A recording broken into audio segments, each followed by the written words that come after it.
Nós escutamos na primeira leitura de hoje um relato vocacional. Nas Sagradas Escrituras nós temos muitos relatos que falam sobre vocação. E é importante nós sabermos que todos nós temos uma vocação. Todos nós, porque criados por Deus, fomos criados para realizar algo. Até mesmo aquelas pessoas que dizem que a sua existência não foi pensada, não foi planejada, os seus pais não tinham o interesse da sua vida, mas Deus escolheu. Se nós estamos aqui é porque, em primeiro lugar, Deus nos escolheu. E Deus nos escolheu para realizar a sua vontade. O salmo de hoje, inclusive, nos diz: eis que venho fazer com prazer a vossa vontade, Senhor. No nosso coração deve existir uma imensa alegria, a alegria de poder realizar a vontade de Deus, e realizá-la não por força do braço, não oprimidos, mas porque de fato nós sabemos quem Deus é, e nós queremos corresponder com alegria o chamado que Ele nos fez. Então, toda vocação deve ser uma resposta livre. A nossa resposta vocacional é uma resposta livre. Não existe uma imposição. A nossa resposta é livre. Mas ao mesmo tempo, ninguém pode chamar de vocação algo que não recebeu da parte de Deus. Às vezes, quando nós conversamos com algumas pessoas, a gente percebe que talvez aquela pessoa não tenha aquela vocação. E não adianta a gente tentar responder algo que nós não recebemos da parte de Deus. E todo bom discernimento vocacional nasce da escuta, nasce da oração. Existem pessoas casadas que não tinham uma vocação ao matrimônio, que talvez Deus tivesse chamado ao celibato, ou chamado ao sacerdócio, à vida religiosa, mas por não pararem para escutar a voz de Deus, fizeram uma opção. Existem sacerdotes que talvez não tiveram o chamado ao sacerdócio e fizeram também um discernimento que não deveriam ter feito, ou um religioso, enfim. Toda vocação precisa passar por um verdadeiro caminho de escuta atenta à voz de Deus. É isso que vai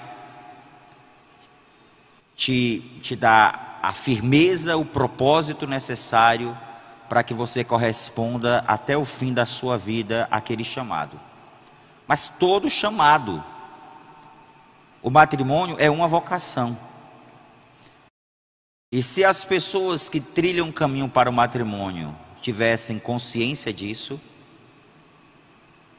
certamente nós teríamos muitos matrimônios vividos de acordo com a vontade de Deus. Não teríamos tanto divórcio, não teríamos famílias divididas, filhos sem a presença do pai ou da mãe. Se nós tivéssemos essa responsabilidade de fazer um bom discernimento vocacional, colheríamos muitos frutos na nossa vida. Mas muitas vezes nos apressamos. E essa atitude muitas vezes apressada para fazer uma escolha, não é nem um discernimento, mas é uma escolha minha, pode inviabilizar uma verdadeira vocação. A primeira leitura de hoje trata desse chamado vocacional. E como acontece um chamado? O texto mostra que Samuel era jovem.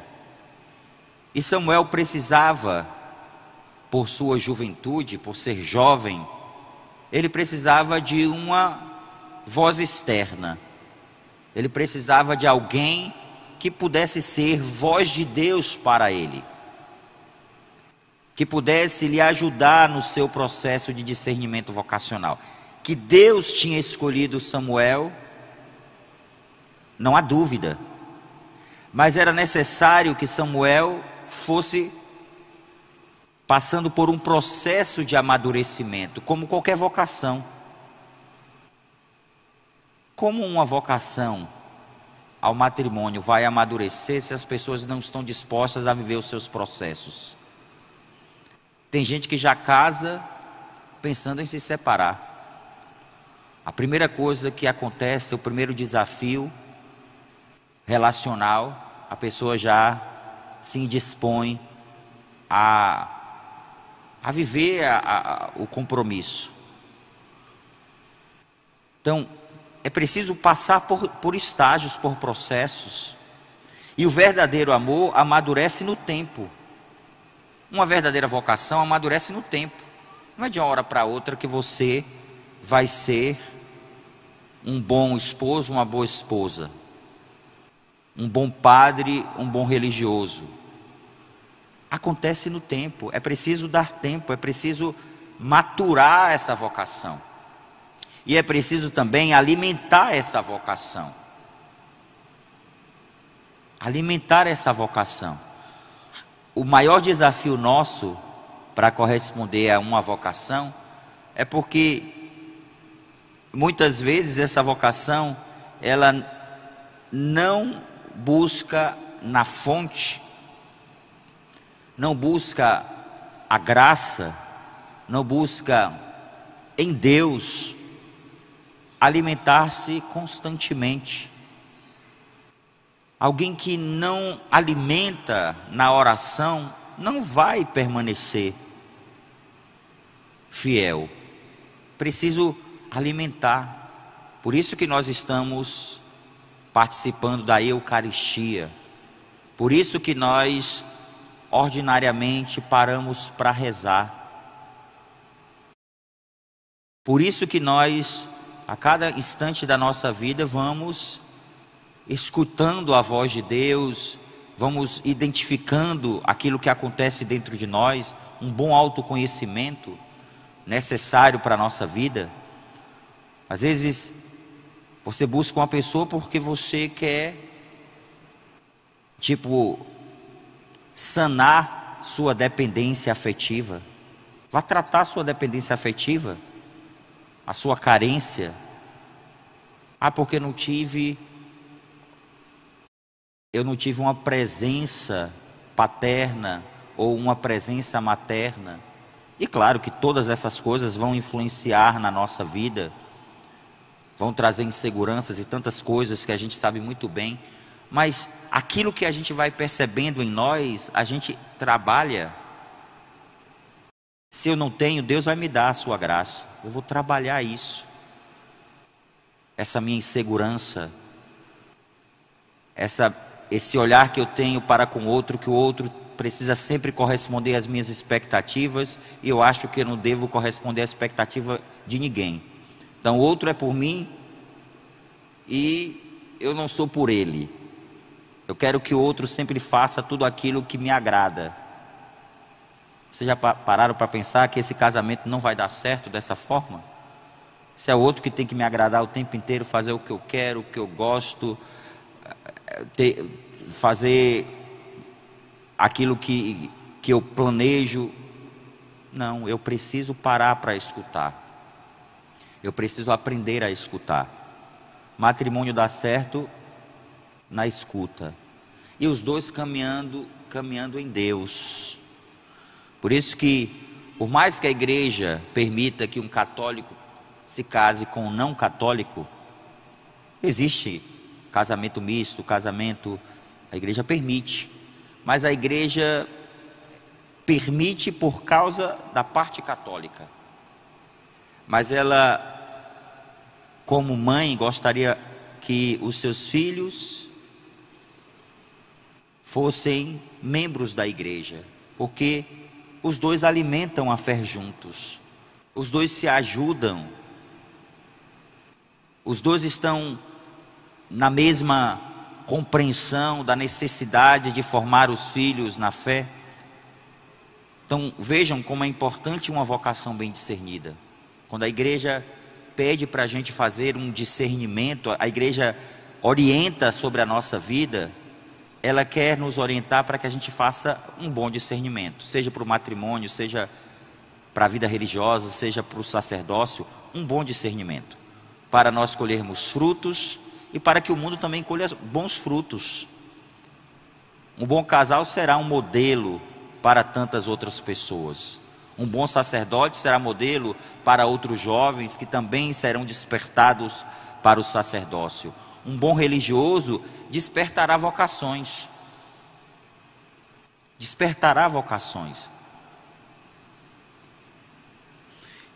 Então nós precisamos de um olhar externo.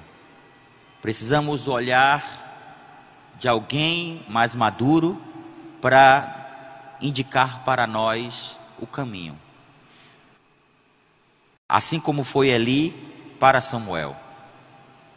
E quando Samuel, pela terceira vez, vai a Eli, sem ainda saber que é Deus que o chama, Deus, por 3 vezes, fala a Samuel. Veja, a falta de entendimento. E é natural, porque era um jovem que estava ali no seu processo de discernimento. E na terceira vez que Samuel vai ali, o que Eli diz para Samuel?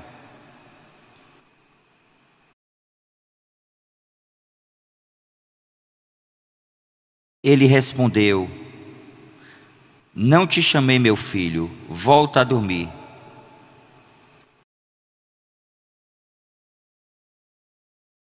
E se alguém te chamar, responderás: Senhor, fala que teu servo escuta. E foi a partir dessa orientação de Eli que Samuel responde à voz de Deus que o chama. E depois o que nós vamos escutar ao longo desse tempo, a importância que teve aquela vocação para Israel.